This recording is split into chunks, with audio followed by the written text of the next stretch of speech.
Nothing But the News, Episode 5. I'm your host, Tyler Ramundo. Don't mind the stain on my shirt. And today, you're going to see almost a transitional podcast. I will still have a bias and fact check on Joe Biden's 100 day in office. But as you can see, I had an interview for my second part of the podcast.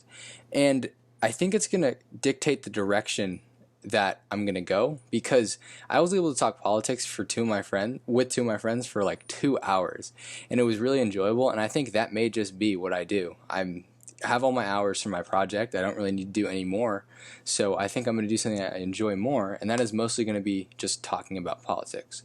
Now, when summer hits, when I don't have to worry about schoolwork and stuff, there's my dog, I can worry more about, I guess, like day-to-day news. But for right now, I think it's a great decision.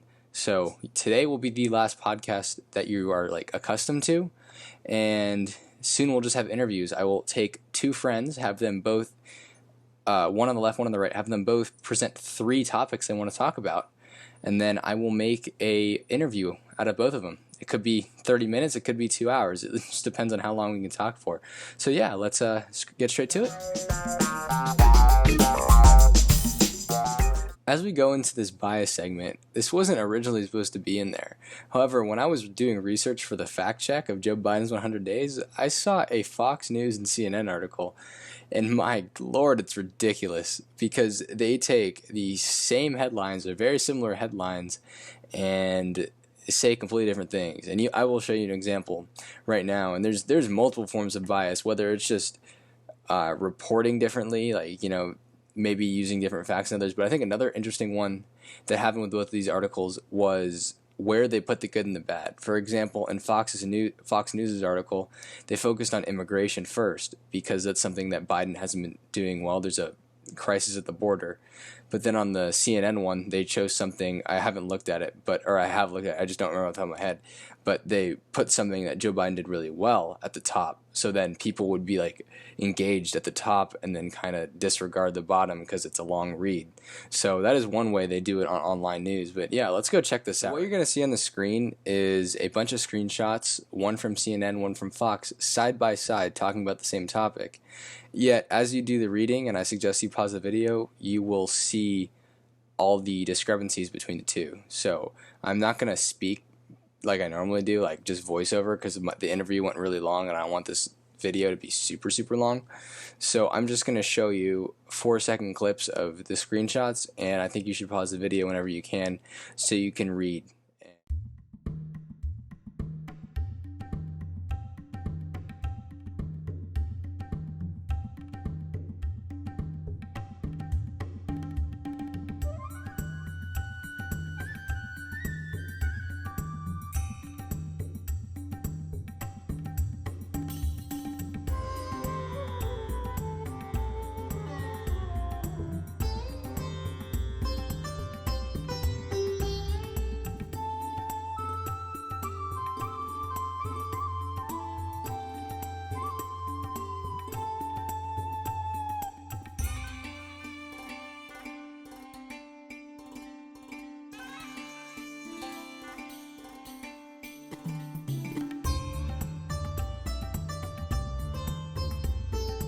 So next we have an interview, and we're talking about a bunch of police cases that happened, because that's been a big trend since the COVID hit. Another thing is, like, the Black Lives Matter movement, the Back the Blue movement. You have both these things, and we have a bunch of cases that have gone on since then. We had the Derek Chauvin trial. There's going to be something with the officer of Kim Potter. There's been Jacob Blake. There's been Andrew Brown Jr., which is more recent. And all of these things are really important today. So this interview is showing a right versus left-leaning perspective. And one thing I can tell you is, I think if you talk to someone else on the other side, you may realize that your opinions aren't that different, which is something I'm going to target my next episode when it's mostly just an interview, because it shows that we really shouldn't be as divided as we are now.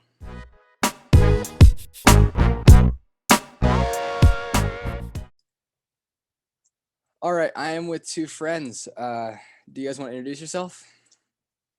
What's up? I'm Jason. I side with the right, and what really got me into politics was honestly pretty much everything that happens last June with all the BLM thing or the BLM riots and everything, or just the whole movement and stuff. Okay, I don't know why this is sounding like a icebreaker, but anyway, all right, Sasha, you're next. Hi, I'm Sasha. I lean more to the left, and I don't know if anything specific got me into politics. I just think it's important to be like informed about the general tone of things in the world, especially in your own country. And when did you start getting into it?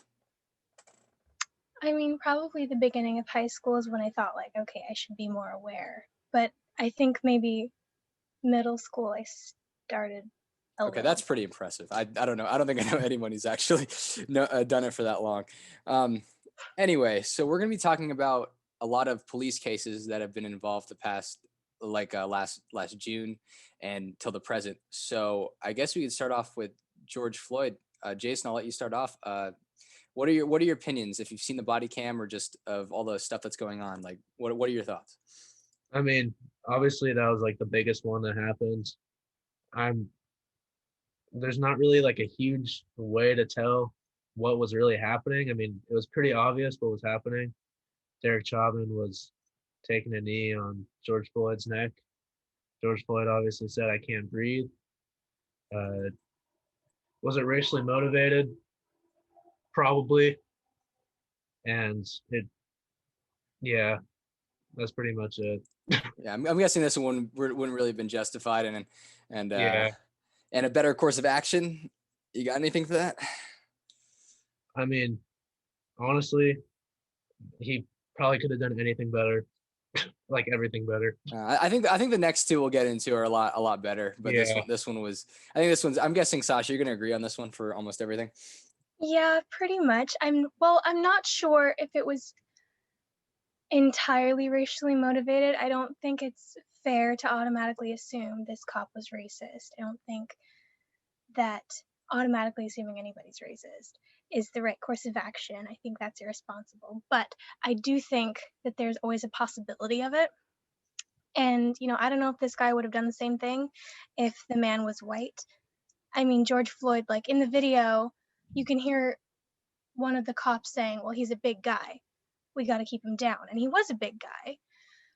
And that it just reminded me of the angry black man stereotype and how um, a lot of black men in this country can be profiled pretty easily for being, however strong they look or tall or imposing. And it's just this inset kind of fear of black people, men in particular, that it can be dangerous. And sometimes people aren't even aware that they have it. It's just something in the back of their minds that only comes out in stress situations like the one this cop was in.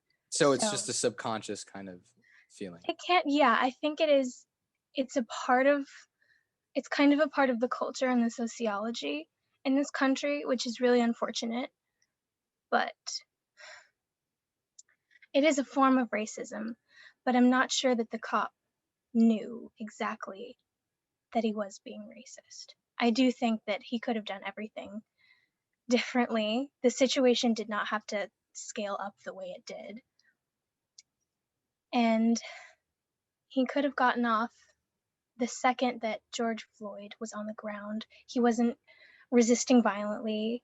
There was a point where he was obviously either sacked out or close to it, and he was no longer posing a threat. So, Okay, Jason, anything else before we go on? I think this one was probably the least debatable of the three we're going to talk about. I mean, yeah, it's pretty straightforward. I think both sides can pretty much agree that it wasn't the right thing to do. All right, so I'll start with Sasha on the next one. Have you seen the Dante Wright case? This was about a month ago. I have. I researched Okay, it a little bit. so what are your thoughts? Racially motivated, justified, and if there's a better course of action, what would that have been? Although this one too. I mean, they're both interesting cases. The third one will be the interesting one. Dante Wright was definitely just a pointless and atrocious murder. But I'm not, it's hard to say. It's always hard to say. It is definitely a big possibility that the officers involved were a little bit more on edge, a little bit more quick to use force because he happened to be a black man, a colored individual. It's just, I looked at the body cam footage, and the officer who happened to shoot him, she expressed so much panic in the moment that I do believe it was an accident, that she was trying to tase him. But I don't think that makes it any more okay. It was a stupid mistake. But I think it speaks more to the state of police departments around the country and just the lack of enough training. I think it's a perfect example of why defunding the police would be a mistake. I mean, paying somebody less to do an already hard job is not going to motivate them to do it better. And giving them less money to train their officers and to get them prepared for actual field work so that this kind of thing doesn't happen, this kind of ridiculous mistake that should not have cost someone their life would not happen. So I think what could have been done differently is the entire department on a whole doing better, having better training, maybe being provided for with better materials instead of just upgrading their weapons, upgrading the mode of thinking, the training for de-escalating situations instead of going at it with force. Okay. Jason, you're up. You got anything? For me, I don't believe it was really racially motivated. Obviously, it's pretty controversial what happens. He was resisting arrest and, you know, accidentally grabbing your gun and shooting the guy. It just can't happen. Like, if you're gonna do that, like you can't be a cop, you know. And I mean, there's the pretty much obvious solution to this is, as Sasha said, more police training. Like, obviously, stuff like that can't happen, whether it's a black man or a white man. It's just, you need more training. It's kind of pissing me off that you guys aren't disagreeing. I was really hoping for that, but I just no. This show is just so peaceful. No, but I mean, like, all this BLM stuff, like, it's hard to disagree on stuff because you're talking about people's deaths, and at Right, the end of the right. day, none of it's gonna be good, you know. And we can go on about a whole tangent on that, but I'll stay here because I think this one's interesting. Is the Micaiah Bryant case? Um, I'll go back to Jason. What did you see on that one? I mean, I watched the body cam. A lot of moving parts were happening. Micaiah obviously had a knife in her hands. People will say she doesn't. People will say she does. From what I saw, she did have a knife. There's a big ruckus going on between. I wasn't quite sure what was happening. I mean, it was her, a bunch of other people. Uh, Police were called. Police pulled up. You see a body cam of her kind of pinning someone up against a car and her motioning to stab her. And, cops, I'm not going to say they did the right thing. I'm not going to say they did the wrong thing, but they acted out of pure impulse. And, they shot her point blank right in the middle of her body, hit her, like, went straight down, killed her. But, it's hard to tell on that because she had a knife and was threatening to kill someone. So, by the officers killing her, they did save a life, but they did take a life too. That was very well said. Sasha, you have anything to add?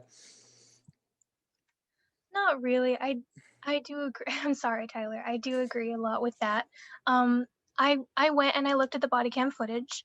Um, and I did see that she had a knife in her hand. I saw the other individual in the footage kicking somebody. It was a lot of violence going on, and I want to say that there was a better way to handle it, but I myself, as a civilian, I don't know much about how they're trained to deal with these kinds of things. I don't know how exactly you would de-escalate a situation like that. There was a lot going on.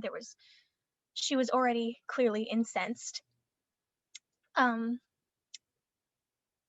it just, she clearly instigated the incident. So it wasn't the cop pulling out a gun on someone without a weapon.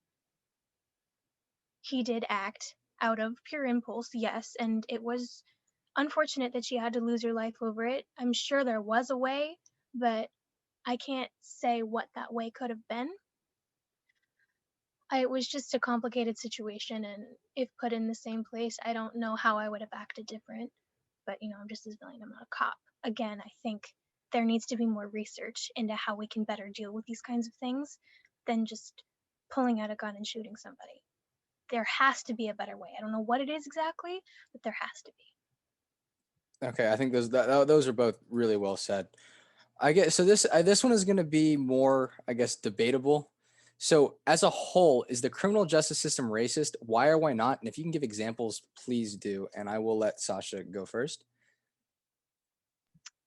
Well, it is a really complicated question because a lot of the laws in many parts of the country, particularly states that sided with the southern side of our Civil War, were created to better corral and control the Black population. I've been, since you asked me about this debate, I've actually been researching a little more into it, and a lot of there's a lot of laws out there that you would just be shocked what their origins were, and that they're still in effect today in basically the same wording.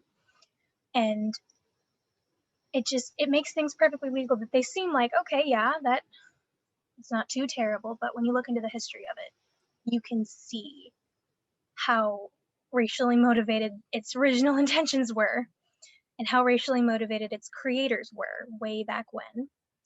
So I think a system built on just this ingrained ideal of racism can't help but have parts of it that are gonna keep Black people at a disadvantage, and other colored people too, not just Black people.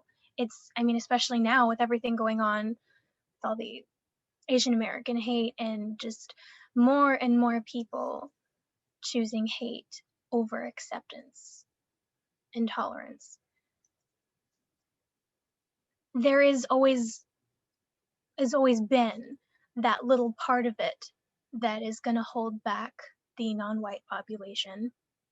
But I think we've done a lot of work to better that. I don't think it's as outwardly racist as some people might believe. It's just those ingrained parts that are always going to keep less less advantageous communities, poorer communities, which are typically minority communities, down. And I think if we start to rebuild and to better understand each other, we can create new laws, new ways of doing things. But I think there is still a lot of work to be done. If that makes Okay. sense. Yeah, no, you're good. It made sense in my head. Jason, if you'd like to go, and then I'll probably ask a couple other questions that I didn't have you like research, kind of more of just questions you first come to mind. So, Jason, you're up. I mean, to build off what Sasha said, all the minority groups being, I guess targeted.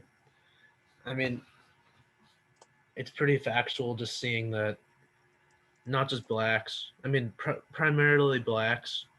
You see a lot of them growing up in less fortunate areas than others. I mean, less you don't have access to such things, and it can lead to stuff such as gang violence. Just you know, I mean, it's easy to say, "Oh, police kill more black people than white people," which is pretty much true. And people can say, "Oh, there's less black people than white people, so how is that true?"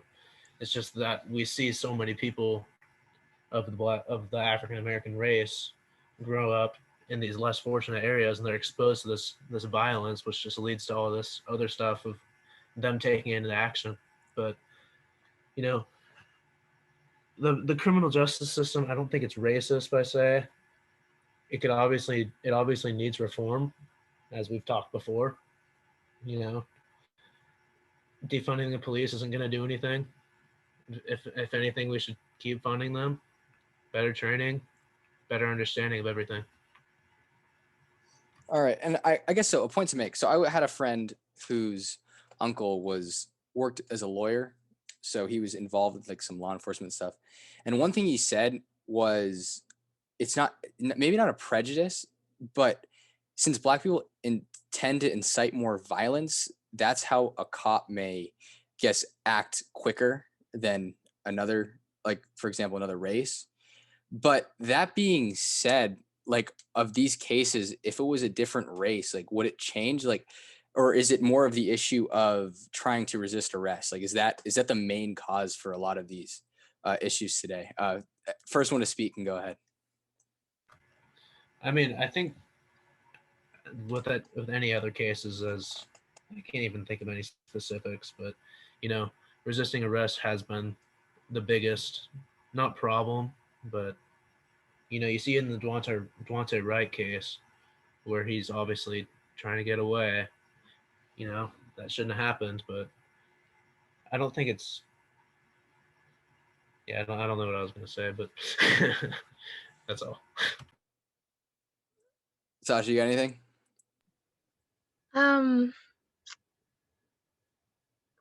Well, I think we need to look at the why behind it before saying like huge umbrella statements like black people tend to incite more violence.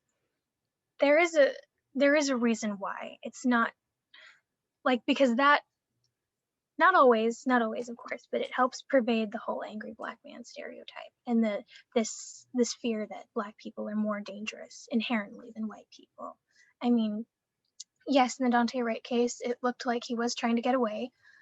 There have been other cases. The man that was, I don't remember exact names or when exactly this came out, it was more recent. A man was stopped by the police for some reason and he decided to run away and they shot him in the back multiple times. Andrew Brown Jr. I'm impressed. Oh no, I was researching that one anyway. Okay. I don't remember a lot about the case. I remember listening to NPR in the car. My mom listens to it. Good source, by the way. Yeah, I do like them. Their voices are soothing. But it's just this. There's this fear, just like how there's this ingrained fear that white people and others, not just white people, seem to have that black people are inherently dangerous. It's also black people have this fear that the police are inherently dangerous. And there's plenty of cases where the suspect in question is not doing anything wrong, just going out for a walk or just existing outside, and the police decide to approach them and they say, well, I'm not doing anything wrong, and they get a little agitated and the police, I don't want to say pounce on them, but they use force. And then it turns out that they had the wrong guy all along, and the only reason that they approached the individual was because they happened to be a black person. There's a case actually in Mr. Redmond's class, the guy that the police took in, just grabbed off the street, said, hey, come here with us, we want to ask you some questions, and they charged him for murder and took him in and not framed him exactly, but we're going to put him away for murder just based off the fact that he was a black person in the area and the victim of the crime in question identified him. And others, like one I saw today, there was a young black man just outside. The police confronted him. He said, oh, I'm not doing anything wrong. You watch the body cam footage. He's not resisting arrest. He is a little agitated because he's surrounded by all these police officers. It's going to get anybody on edge. They're all being a little aggressive.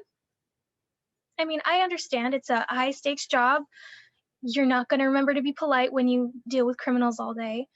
But then he says, no, I'm not doing anything wrong. And he doesn't do anything violent toward them, but they grab him, tackle him to the ground, break his arm. sit on him for too long, and it turns out they are not even close to the right guy. And they just, they could have killed him if the situation escalated anymore, and it turns out it wasn't even the right guy. So there is a reason for this fear. Even when we don't do anything wrong, we are attacked and brutalized just for being the color that we are. So when we are confronted, particularly criminals who have done something wrong, I didn't actually go and look at what Dante Wright's arrest warrant was for, but You didn't watch my podcast. All right. Anyway, keep going. oh, I'm very sorry, Tyler. I'm very sorry. um, I don't think it's a podcast if there's video with it. I thought that was just it's a show. Anyway, keep going.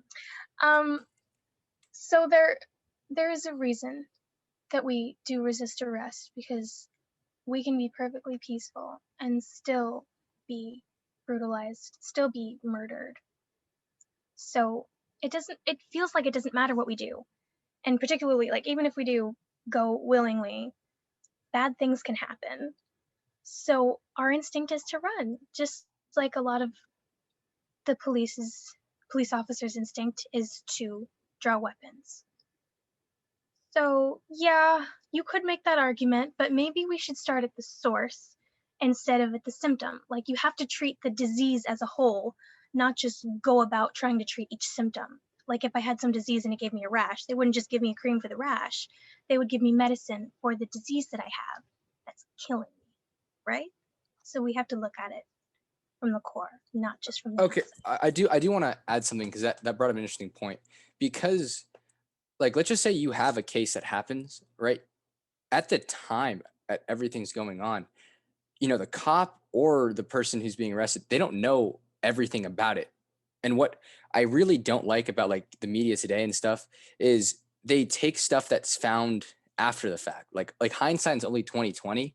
Like, there are so many more things that you can learn after, like same thing like COVID too. Like, back when it first started in like February, like no one really knew what was going on. So to say that we should have locked down in February now is like, it's weird because we didn't know enough about it. So I think like that's one thing in the cases that, if you're learning stuff after, it's kind of hard to fault someone. But that's the point I was trying to make, like, talking about the source. Like, you have to almost like cut some slack to both sides. So Jason, if you have any other comments, let me know, and I may try to figure out one more question. But I mean, yeah, it's pretty much all straightforward. I pretty much agree with everything. you guys aren't radical enough for But this show, man. well, I've kind of come to consensus that being a radical rightist is just not the right thing to do. I mean, he's a man with sense. Would you like me to curse at him, Tyler? No, just at me's fine. I think that's all I got. This is actually very productive. Again, it's the third time I've done interviews, and the third time no one has actually like strongly disagreed with each other. So, that's always fun. But thank you guys for being here. I appreciate it. Appreciate your time, and hope you have a great one, both of you. Thanks for having me, Ty.